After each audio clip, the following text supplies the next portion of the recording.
जय हिंद विद्यार्थी मित्रांनो, एक्झाम गुरुकुल या चॅनलमध्ये आपले मनापासून स्वागत. मित्रांनो, आपण जर मागील सर्व प्रश्नपत्रिकांचा अभ्यास केला तर आपल्याला निश्चितपणे जाणवेल की प्रत्येक स्पर्धा परीक्षांमध्ये काही प्रश्न वारंवार रिपीट होत असतात. तलाठी परीक्षेला विचारलेले प्रश्न टायटला येतात, टायट परीक्षेला विचारलेले प्रश्न पोलीस भरतीत येतात, किंबहुना या सर्व परीक्षातले प्रश्न कदाचित राज्यसेवेला सुद्धा येऊ शकतात किंवा राज्यसेवेचे प्रश्न कंबाईंड अथवा पोलीस भरती, ग्रामसेवक, तलाठी, वनरक्षक या सर्व परीक्षांना येत असतात. तर मित्रांनो, सर्व जुन्या PYQs म्हणजे प्रिव्हियस इयर क्वेश्चनचा अभ्यास करणं आपल्यासाठी अगत्याचं ठरतं. आपण एक 10,000 प्रश्नांची मालिका आपल्यासमोर घेऊन येणार आहोत, ज्यात ऑब्जेक्टिव्ह प्रश्न असतील, त्याला पर्याय असतील आणि निश्चितपणे आपल्याला योग्य उत्तरापर्यंत पोहोचावं लागणार. तर मित्रांनो, पहिला प्रश्न आपल्या स्क्रीनवरती आलेला आहे. प्रश्न असा आहे, ज्येष्ठ नागरिकांना अन्न पुरवठा कोणत्या योजनेखाली देण्यात येते? आता 4 पर्याय आपल्या समोर देण्यात आलेले आहेत. अन्नपूर्णा, दुसरा आहे अंतरंग, तिसरा आहे अनश्री आणि चौथा आहे अन्नम. तर दोस्तांनो, या प्रश्नाचं उत्तर जे असणार आहे ते असणार आहे कोणती योजना? अन्नपूर्ण योजना. अन्नपूर्ण योजना ही ज्येष्ठ नागरिकांना अन्न पुरवठा करणारी योजना होय. नंतर दुसरा प्रश्न आपल्या स्क्रीनवरती, राजा रवी वर्मा खालील कोणत्या गोष्टींसाठी प्रसिद्ध होते? तर राजा रवी वर्मा हे फोटोग्राफर होते, हे राजकारणी होते, हे चित्रकला क्षेत्राशी संबंधित होते, काय बासरी वादक होते? तर दोस्तांनो, आपण जर नीट अभ्यास कराल तर आपल्याला जाणीव होईल की राजा रवी वर्मा हे चित्रकार होते.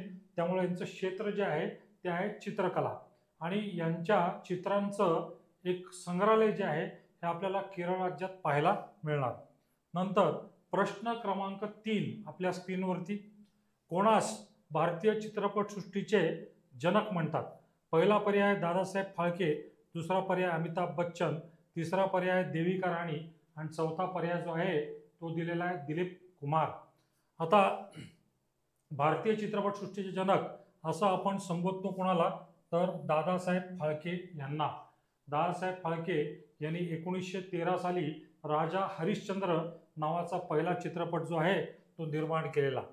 नंतर पुढचा प्रश्न आपल्या स्क्रीनवरती, प्रसिद्ध धावपटू मिल्खा सिंग यांचे 1960च्या रोम ऑलिम्पिकमधील कांस्य पदक 1/शतांश सेकंदाने हुकले तो स्पर्धा प्रकार कोणता होता? दोस्तांनो, यांच्याबद्दल आपल्याला निश्चितपणे माहिती असेल की मिल्खा सिंग हे अतिशय उत्कृष्ट धावपटू होते, भारतीय भूमीचे सुपुत्र होते, सैन्य दलातले एक व्यक्ती होते, एक सैनिक होते. त्याचप्रमाणे यांच्या जीवनावरती आधारित भाग मिल्खा भाग नावाचा चित्रपट सुद्धा निर्माण झालेला आहे आणि या चित्रपटामध्ये मिल्खा सिंग यांची भूमिका साकारणारा जो नट आहे तो आहे फरहान अख्तर. तर 1960च्या रोम ऑलिम्पिक्समध्ये यांचा सहभाग होता आणि त्यांचं जे काही पदक आहे, ज्याला आपण कांस्य पदक म्हणू, ते 1/शतांश सेकंदाने हुकलेलं आहे आणि हा जो क्रीडा प्रकार होता किंवा धावण्याची जी काही स्पर्धा होती ती होती 100 मीटरची स्पर्धा. प्रश्न क्रमांक 5, ऑलिम्पिक पदक विजेता खेळाडू विजेंद्र सिंग कोणत्या खेळाशी संबंधित आहे? आता विजेंद्र सिंग यांनी आपल्या देशासाठी ऑलिम्पिक्समध्ये पदक जिंकलेलं आहे आणि विजेंद्र सिंग हे बॉक्सर होते, म्हणजे थोडक्यात हे मुष्टियुद्ध या खेळाशी संबंधित आहेत. नंतर प्रश्न क्रमांक 6 दोस्तांनो आपल्या स्क्रीनवरती, कोणत्या महान कलावंताला भारतरत्न मिळाले नाही? जसं की आपल्याला कल्पना आहे, आपल्या देशाचा सर्वोच्च नागरी पुरस्कार जो आहे तो आहे भारतरत्न आणि 4 पर्याय आपल्याला दिलेले आहेत. आपण एक एक पर्याय बारकाईने पाहू आणि ट्रायल आणि एरर मेथडनी उत्तरापर्यंत पोहोचण्याचा प्रयत्न करू. तर पहिला पर्याय पंडित रविशंकर. पंडित रविशंकर हे भारताचे सर्वात ख्यातनाम सतारवादक होते. पंडित भीमसेन जोशी हे गायन क्षेत्राशी संबंधित आहेत. पंडित जसराज हे सुद्धा गायन क्षेत्राशी संबंधित आहेत आणि उस्ताद बिस्मिल्ला खान हे शहनाई वादक आहेत. तर दोस्तोंनो, यापैकी पंडित रविशंकर, पंडित भीमसेन जोशी आणि उस्ताद बिस्मिल्ला खान या तिघांनाही भारतरत्न पुरस्काराने सन्मानित करण्यात आलेला आहे. ज्या व्यक्तिमत्वाला पुरस्कार मिळाला नाही ते आहे पंडित जसराज. नंतर 7वा प्रश्न आपल्या स्क्रीनवरती, डॅश हा भारतातला सर्वोच्च नागरी पुरस्कार आहे. मागच्या प्रश्नातच आपण या प्रश्नाबद्दल ऑलरेडी बोललेलो आहोत की पद्म पुरस्कार, मध्ये पद्मभूषण, भारतरत्न, पद्मविभूषण आणि पद्मश्री. पण सर्वोच्च नागरी पुरस्कार कोणता आपल्या देशाचा, तर तो आहे कोणता, भारतरत्न पुरस्कार. नंतर 8वा प्रश्न आपल्या स्क्रीनवरती, 1 मिलियन म्हणजे किती. पुष्कळशा लोकांना 1 मिलियन 1 बिलियन म्हणजे किती याची खरोखर कल्पना नसती. जे आजकालचे युट्यूबर्स असतात यांचे व्ह्यूज मिलियन्समध्ये जातात असं आपण ऐकतो.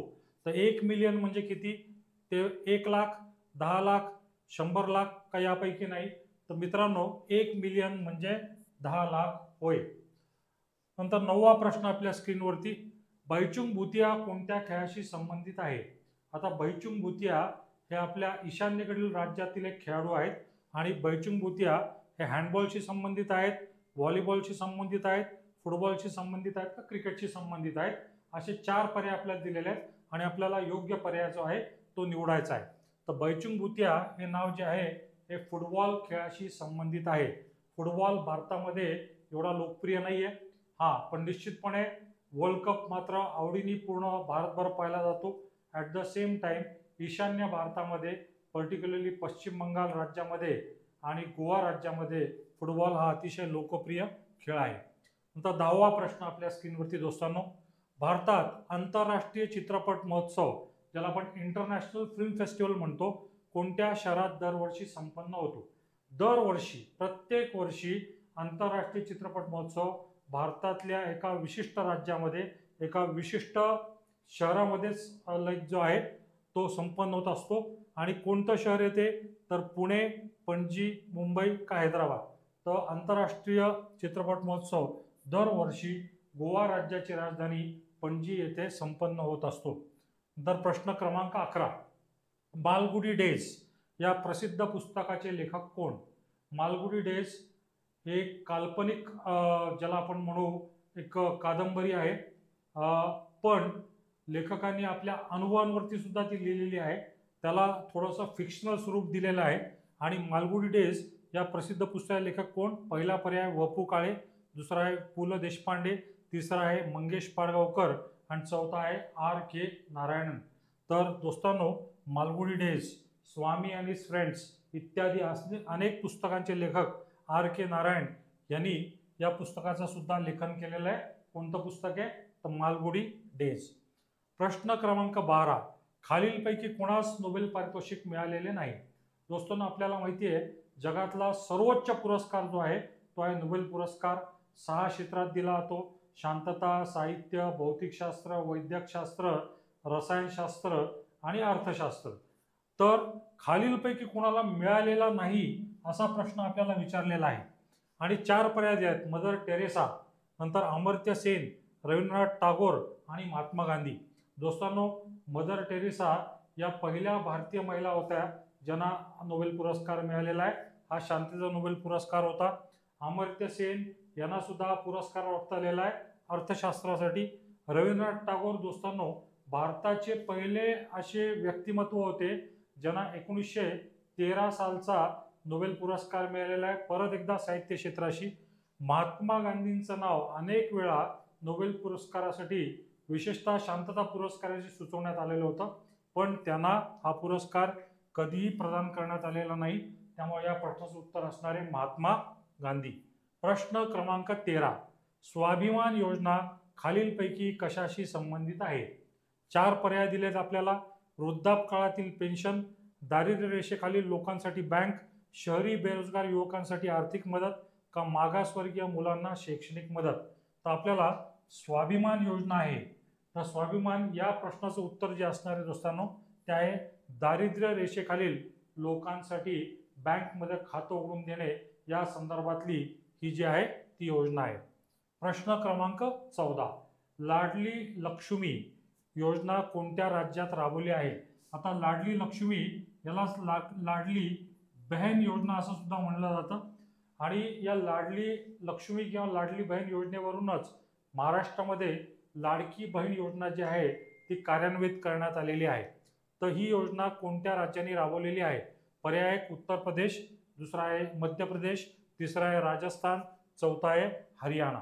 तर दोस्तांनो या प्रश्नाचं उत्तर जे असणार आहे ते असणार आहे काय, मध्य प्रदेश. नंतर प्रश्न क्रमांक 15, international fund for agricultural development या संस्थेचे मुख्यालय कुठे आहे, असा प्रश्न त्यांनी विचारलेला आहे. International fund for agricultural development. दोस्तांनो, या संस्थेचं मुख्यालय जे आहे ते रोमला आहे. इटलीमधलं एक महत्त्वाचं शहर, राजधानीचे शहर रोम येथे international fund for agriculture development ही संस्था स्थित आहे. नंतर प्रश्न क्रमांक 16. आशिया खंडातील कोणता पुरस्कार प्रति नोबेल पुरस्कार म्हणून ओळखला जातो? ठीक आहे. जसा जगातला सर्वोच्च पुरस्कार जो आहे तो आहे नोबेल पुरस्कार, तर आशिया खंडातला सर्वोच्च पुरस्कार कोणता, अशा प्रकारचा प्रश्न आपल्याला विचारला गेलेला आहे. थोडक्यात प्रति नोबेल पुरस्कार कोणता असा प्रश्न आपल्याला विचारला गेलेला आहे. तर पहिला पर्याय जीवन गौरव, दुसरा आहे रॅमन मॅग्सेसे, तिसरा आहे ऑस्कर, चौथा आहे जमनालाल बजाज. तर या प्रश्नाचं उत्तर आहे मित्रांनो रॅमन मॅग्सेसे पुरस्कार. फिलिपाईन्स देशातर्फे दिला जाणारा हा पुरस्कार आहे आणि याला आशिया खंडाचा नोबेल पुरस्कार असं संबोधलं जातं. नंतर प्रश्न क्रमांक 17 आपल्या स्क्रीनवरती. संयुक्त राष्ट्राच्या सर्व सभासद राष्ट्रांचे प्रतिनिधी डॅशचे सभासद असतात? पहिला पर्याय आमसभा, दुसरा आहे विश्वस्त मंडळ, तिसरा आहे सुरक्षा परिषद आणि चौथा आहे यापैकी नाही. दोस्तांनो, द्वितीय जागतिक महायुद्धानंतर जगात शांतता निर्माण करण्यासाठी एक आंतरराष्ट्रीय संघटना स्थापन झालेली, ज्याला आपण म्हणतो संयुक्त राष्ट्र संघ. आणि संयुक्त राष्ट्र संघाचे एकूण 6 अंग आहेत. त्यापैकी सर्वात महत्त्वाचं जे अंग आहे ते आहे काय दोस्तांनो, तर आमसभा. कारण की आमसभेला आपण जगाचं पार्लिमेंट म्हणतो, जगाची संसद म्हणतो आणि या आमसभेचे सर्व सभासद राष्ट्र हे सदस्य असतात. आपल्याच चॅनलवरती संयुक्त राष्ट्र संघटनेवरती आपण एक स्वतंत्र असं लेक्चर घेतलेलं आहे. ज्याला जिज्ञासा असेल त्यांनी ते लेक्चर निश्चित पाहावं, आपल्याला निश्चितपणे परीक्षेत फायदा होईल. प्रश्न क्रमांक 18. ज्ञानपीठ पुरस्कार हा खालीलपैकी कोणत्या क्षेत्राशी संबंधित आहे? पहिला पर्याय साहित्य क्षेत्र, दुसरा आहे क्रीडा क्षेत्र, तिसरा आहे संरक्षण क्षेत्र आणि चौथा आहे पत्रकारिता क्षेत्र. तर ज्ञानपीठ पुरस्कार हा आपल्या देशाचा सर्वोच्च साहित्यातील पुरस्कार आहे. मित्रांनो, या प्रश्नाचं उत्तर असणार आहे साहित्य क्षेत्र. नंतर प्रश्न क्रमांक 19. कोणास भारताची सुवर्ण कन्या असे संबोधतात? गोल्डन गर्ल असं कोणाला संबोधलं जातं, अशा टाईपचा प्रश्न आहे. राही सरनोबत, कविता राऊत, पूजा वराडे का पी.टी. उषा? मित्रांनो, 1982च्या एशियन गेम्समध्ये आशियाई क्रीडा सामन्यामध्ये जे नवी दिल्ली येथे संपन्न झाले होते, तिथं पी.टी. उषा या आपल्या सुवर्ण कन्येनी फार मोठी कामगिरी केली होती. अनेक प्रकारांमध्ये त्यांनी विविध प्रकारची पदकं जी आहे ती जिंकलेली होती. मूळच्या केरळ राज्यातल्या आहेत. यांना पायोली एक्सप्रेस असं सुद्धा म्हटलं जातं. भारताची सुवर्ण कन्या असं सुद्धा पी.टी. उषा यांना संबोधलं जातं आणि सध्या भारतीय ऑलिम्पिक संघटनेच्या या अध्यक्ष आहेत. नंतर प्रश्न क्रमांक 20. दीपिका कुमारी कोणत्या खेळाशी निगडित आहेत? 4 पर्याय दोस्तांनो आपल्यासमोर. क्रिकेट, तिरंदाजी, नेमबाजी का कुस्ती? तर दीपिका कुमारी या तिरंदाजी या क्षेत्राशी संबंधित आहेत. आर्चरी या क्षेत्राशी संबंधित दीपिका कुमारी. प्रश्न क्रमांक 21. नोबेल पुरस्काराचे पहिले भारतीय मानकरी कोण? या प्रश्नाचा उल्लेख अगोदरच आलेला आहे. मी आपल्याला सांगितलेलं आहे की नोबेल पुरस्कार प्राप्त करणारे पहिले भारतीय जे होते ते होते कोण? रवींद्रनाथ टागोर यांना 1913 सालचा साहित्याचा नोबेल पुरस्कार मिळालेला आहे.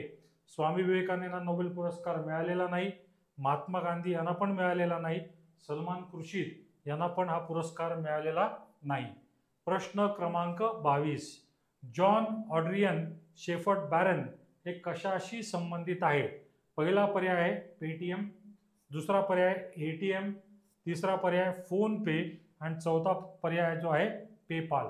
मित्रांनो, आपल्याला एटीएमचा लॉंग फॉर्म निश्चितपणे माहीत असेल. काही जण ऑल टाइम मनी असं बोलून मोकळे होऊन जातात, पण एटीएमचा लॉंग फॉर्म जो आहे तो आहे ऑटोमेटेड टेलर मशीन. बँकांमध्ये रंगाच्या रंगा लावून पैसे काढण्यासाठी जो काही वेळेचा अपव्यय व्हायचा ते टाळण्यासाठी आता सर्व बँकांनी एटीएमची सुविधा पुरवलेली आहे. आणि एटीएमचे जनक आपण कोणाला संबोधणार? जॉन ऑड्रियन शेफर्ड बॅरन यांना. प्रश्न क्रमांक 23. 1091 ही हेल्पलाईन डॅशशी संबंधित आहे. आपल्या इथं रुग्णवाहिकेसाठी एक वेगळा हेल्पलाईन नंबर असतो, अग्निशमन दलासाठी वेगळा हेल्पलाईन नंबर, पोलिसांसाठी आपल्याला एक वेगळा नंबर डायल करायला लागतो. त्याच अनुषंगाने हा प्रश्न विचारलेला आहे. 1091 ही हेल्पलाईन कशाशी संबंधित आहे? पहिला पर्याय वृद्ध व्यक्तींशी, दुसरा महिला, तिसरा अपंग, चौथा मूकबधीर. तर या प्रश्नाचं उत्तर मी लिहिणार दोस्तांनो अपंग. अपंगांचे जे काही त्रास असतील किंवा ज्या काही समस्या असतील त्याची सोडवणूक या हेल्पलाईनच्या मार्फत होत असते. प्रश्न क्रमांक 24.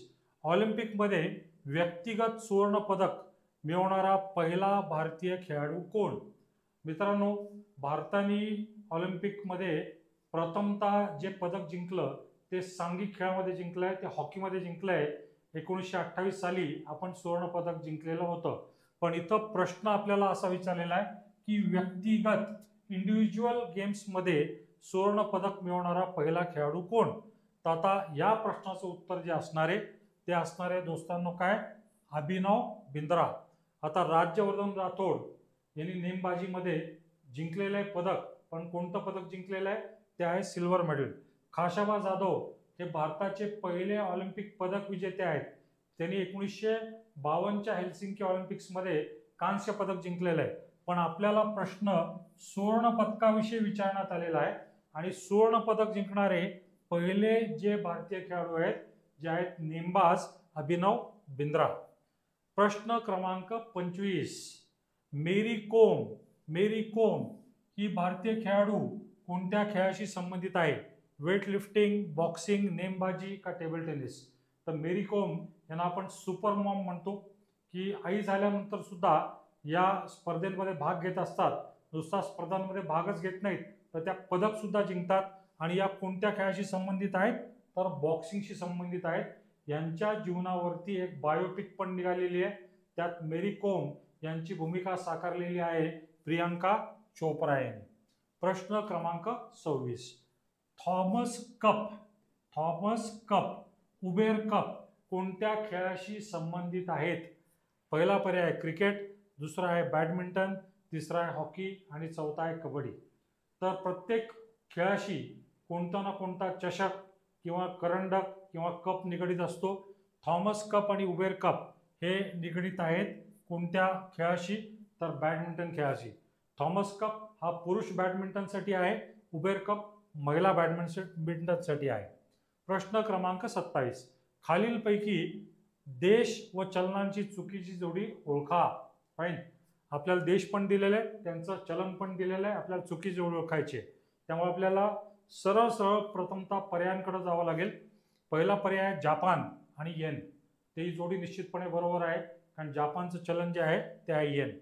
दुसरा पर्याय इटली, चलन आहे लिरा, ही पण जोडी अतिशय बरोबर आहे. तिसरा पर्याय फ्रान्स आणि चलन आहे पाऊंड. दोस्तांनो, पाऊंड हे इंग्लंडचं चलन आहे, फ्रान्सचं चलन जे आहे ते आहे फ्रँक. ठीक आहे, त्यामुळं या प्रश्नाचं उत्तर असणार आहे पर्याय क, फ्रान्स पाऊंड. आणि चौथ्या पर्यायाकडे मला जायची गरज पण नाही कारण की कॅनडाचं चलन जे आहे ते आहे डॉलर. प्रश्न क्रमांक 28. टायगर वूड हे नाव कोणत्या खेळाशी संबंधित आहे? पर्याय अ कार रेसिंग, दुसरा गोल्फ, तिसरा फुटबॉल आणि चौथं दिलं आहे त्यांनी बॅडमिंटन. तर टायगर वुड्स हे अतिशय महान क्रीडापटू जे आहेत हे गोल्फ या खेळाशी निगडीत आहेत, संबंधित आहेत. प्रश्न क्रमांक 29. खालीलपैकी कोणता दिवस जागतिक लोकसंख्या दिन म्हणून साजरा करतात? 4 पर्याय आहेत 11 जुलै, 11 ऑगस्ट, 11 सप्टेंबर, 11 ऑक्टोबर. सर्व स्पर्धा परीक्षांमध्ये दिनविशेषांवरती 100% एखादा प्रश्न खात्रीने असतो. त्यामुळे दिनविशेष करून ठेवणं हे अतिशय महत्त्वाचं असतं. ज्या महिन्यात आपली परीक्षा असती त्याच्या साधारणतः पुढच्या महिन्यातले महत्त्वाचे दिनविशेष, त्या महिन्याचे महत्त्वाचे दिनविशेष आणि अलीकडच्या महिन्याचे महत्त्वाचे दिनविशेष करून ठेवणं गरजेचं. तर जागतिक लोकसंख्या दिन केव्हा साजरा केला जातो दोस्तांनो? तो साजरा केला जातो 11 जुलैला प्रतिवर्षी. प्रश्न क्रमांक 30, बिस्मिल्ला खान कोणत्या वाद्याचे प्रसिद्ध वादक आहेत? मागच्या काही प्रश्नांमध्ये याचं स्पष्टीकरण दिलेलं आहे. बिस्मिल्ला खान तबला वादक आहेत, शहनाई वादक आहेत, बासरी वादक आहेत का वीणा वादक आहेत? तर बिस्मिल्ला खान हे प्रसिद्ध शहनाई वादक आहेत आणि त्यांना भारतरत्न पुरस्काराने सुद्धा सन्मानित करण्यात आलेला आहे. प्रश्न क्रमांक 31, भारताची परदेशातील गुप्तचर यंत्रणा कोणती आहे? IB, CBI, raw, CIA. दोस्तांनो, ज्याचा बऱ्यापैकी अभ्यास असेल तो प्रथमतः CIA ला काढूनच टाकणार, कारण CIA is central intelligence agency, ही अमेरिकेची गुप्तचर संघटना आहे. या तिन्ही संघटना ज्या आहेत या भारतीय संघटना आहेत, पण परदेशातील गुप्तचरी करणारी जी यंत्रणा आहे ती आहे काय? रॉ. रॉचा लॉंग फॉर्म येतो research and analysis wing. CBI सुद्धा गुप्तचर संघटना आहे, पण ही आर्थिक गुन्ह्यांच्या बाबतीत तपास करते. IB सुद्धा गुप्तचर संघटना आहे, पण देशांतर्गत भागामध्ये ही आपलं गुप्तचर यंत्रणा राबवत असते. त्यामुळे या प्रश्नाचं उत्तर जे असणार आहे दोस्तांनो ते असणार आहे raw, research and analysis wing. प्रश्न क्रमांक 32, श्रममेव जयते हे घोषवाक्य कुणी दिले? ठीक आहे, आपल्याला व्यक्ती आणि घोषणा पाठ असायला पाहिजेत, की साधारणतः परीक्षेमध्ये त्यांच्यावरती सुद्धा प्रश्न विचारले जातात आणि या संदर्भात आपण एक लेक्चर सुद्धा आपल्या यूट्यूब चॅनलवरती घेतलेला आहे. पहिला पर्याय इंदिरा गांधी. इंदिरा गांधींनी लाईक गरिबी हटाव, ठीक आहे, ही घोषणा दिलेली आहे. राजीव गांधी यांची घोषणा आहे मेरा भारत महान. नंतर लाल बहादूर शास्त्री, जय जवान आणि जय किसान ही लाल बहादूर शास्त्रींची घोषणा आहे. आणि सध्याचे लोकप्रिय पंतप्रधान जे आहेत श्री नरेंद्र मोदी यांनी जी दिलेली घोषणा आहे ती आहे श्रममेव जयते. प्रश्न क्रमांक 33, बांगलादेशाची राजधानी कोणती? ज्या देशामध्ये नुकताच राजकीय सत्तापालट झाला, ठीक आहे, आणि मोहम्मद युनूस हे तिथले राष्ट्रपती म्हणा, पंतप्रधान किंवा करते धरते जे काही झाले, त्या देशाची राजधानी आपल्याला विचारलेली आहे. या देशाचं जनकत्व जातं भारताकडे. भारताने या देशाला जन्म दिलेला आहे. तर बांगलादेशची राजधानी कोणती? तर बांगलादेशची राजधानी असणार मित्रांनो काय? ढाका. कारण काठमांडू जी आहे ती नेपाळची राजधानी आहे, इस्लामाबाद ही पाकिस्तानची राजधानी आहे आणि कराची हे पाकिस्तानातलं एक महत्त्वाचं शहर आहे. मात्र बांगलादेशची राजधानी जी आहे ती आहे ढाका. प्रश्न क्रमांक 34, आगा खान कप कोणत्या खेळाशी संबंधित आहे? कबड्डी, बॉक्सिंग, फुटबॉल की हॉकी? आगा खान कप हा हॉकीशी संबंधित कप आहे. नंतर प्रश्न क्रमांक 35, चेकमेट ही संज्ञा कशाशी संबंधित आहे किंवा कोणत्या खेळाशी संबंधित आहे? पहिला पर्याय कार रेसिंग, दुसरा आहे बुद्धिबळ, तिसरा आहे व्हॉलीबॉल, चौथा आहे गोल्फ.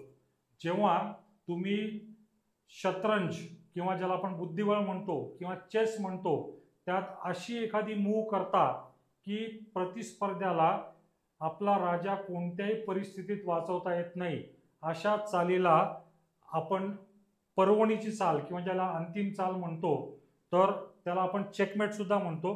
तर चेकमेट ही जी संज्ञा आहे ही कोणत्या खेळाशी संबंधित आहे? तर बुद्धिबळ या खेळाशी संबंधित आहे. खालीलपैकी कोणता दिवस राष्ट्रीय विज्ञान दिन म्हणून साजरा करतात? दिनविशेषावरती दोस्तांनो प्रश्न आलेला आहे. 28 फेब्रुवारी, 28 जानेवारी, 28 मार्च का 28 डिसेंबर? भारताचे पहिले वैज्ञानिक ज्यांना नोबेल पुरस्कार मिळाला जे होते CV रामन यांचा जो जन्मदिवस आहे 28 फेब्रुवारी प्रतिवर्षी आपल्या देशामध्ये राष्ट्रीय विज्ञान दिन म्हणून साजरा केला जातो. प्रश्न क्रमांक 37, ग्रॅमी पुरस्कार जिंकणारा पहिला भारतीय कोण आहे? इथं सर्वप्रथम आपल्याला एक गोष्ट लक्षात ठेवायची आहे की ग्रॅमी पुरस्कार कोणत्या क्षेत्रासंदर्भात दिला जातो? तर ग्रॅमी पुरस्कार दिला जातो संगीत क्षेत्रासंदर्भात. जगातला संगीत क्षेत्रातला सर्वोच्च पुरस्कार आहे, मानाचा पुरस्कार आहे. तर खालीलपैकी कोणाला मिळालेला आहे? पंडित रविशंकर, पंडित शिवकुमार शर्मा, पंडित विश्वमोहन भट का उस्ताद झाकीर हुसेन? तर प्रथमतः ग्रॅमी पुरस्कार प्राप्त करणारे भारतातले संगीतकार सतार वादक पंडित रविशंकर होत. प्रश्न क्रमांक 38, दारिद्र्यरेषेखालील श्रेणीतील ज्येष्ठ नागरिकांना भौतिक साधने आणि सहाय्यक साधने उपलब्ध करून देण्यासाठी केंद्र शासनाने कोणती योजना सुरू केलेली आहे? दीनदयाल वयश्री योजना, राष्ट्रीय वयश्री योजना, प्रधानमंत्री वयश्री योजना का अटल वयश्री योजना? मित्रांनो, या प्रश्नाचं उत्तर जे आहे ते आहे राष्ट्रीय वयश्री योजना. प्रश्न क्रमांक 39, कोणत्या ऐतिहासिक स्थळाचा युनेस्को ने जागतिक वारसा स्थळांमध्ये समावेश केलेला नाही? ठीक आहे, UNESCO, united nations scientific cultural organisation असं आपण याला संबोधतो. कासचं पठार, कोयना अभयारण्य, चांदोली अभयारण्य का आगा खान पॅलेस?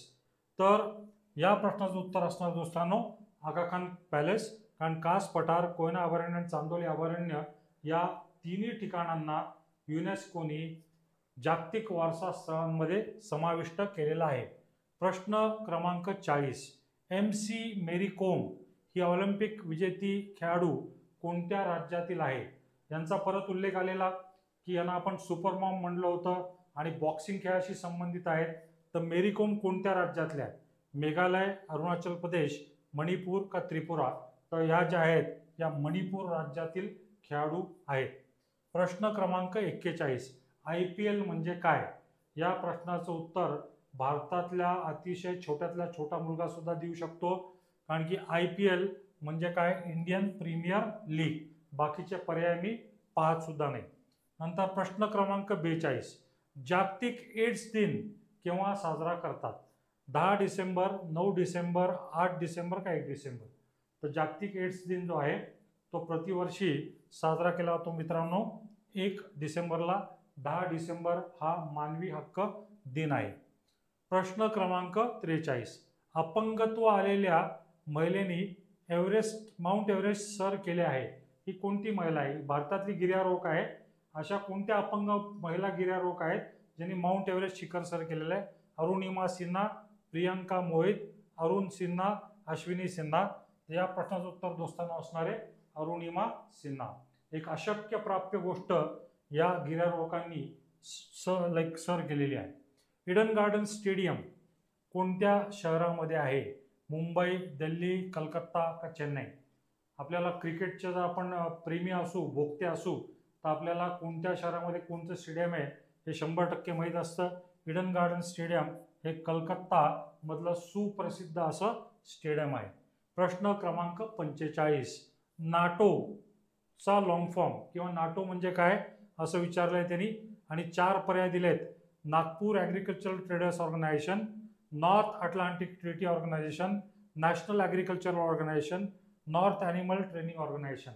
मित्रांनो, सध्या जागतिक पातळीवरती युक्रेन आणि रशिया यांच्यामध्ये संघर्ष आहे आणि या संदर्भातल्या बातम्या वाचताना अनेक वेळा नाटो हा शब्द जो आहे हा आपल्या डोळ्यासमोर गेला असेल की निश्चितपणे आपण ऐकला असेल.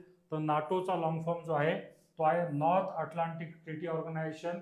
ही अमेरिका आणि अमेरिकेला मानणाऱ्या देशांचा एक संरक्षण विषयक किंवा एक लष्करी करार आहे. तर नाटो हा आहे short form north Atlantic treaty ऑर्गनायझेशनचा.